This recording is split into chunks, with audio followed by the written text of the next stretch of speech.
Hello guys, kung makikita nyo may 50 cent dun sa ano, sa cellphone ko, ayan no, nasa camera ko yan.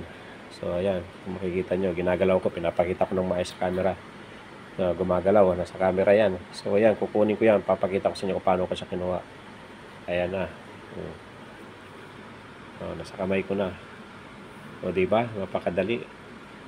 So ngayon, bibigyan ko kayo dyan ng tutorial para mapanood nyo at makita nyo. Like at subscribe ng channel ko ha. Thank you. Kung makikita nyo yung piso nandyan, no?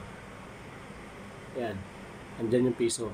So, para makuha nyo yung piso na yan, ganito gawin nyo. Ito yung 50 na yan para makita nyo.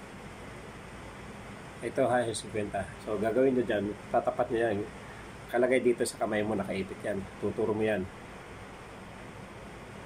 Gumagalaw yan. So, tapos, pag kukunin mo, pindutin mo to. Pindutin mo tong gilid na to. Yan o. Mamamatay siya, saka mo siya kinuha o. Ayan yung 50. Ganun lang kasimple. Send nyo tong video na to ha, para matutunan nyo rin. Thank you.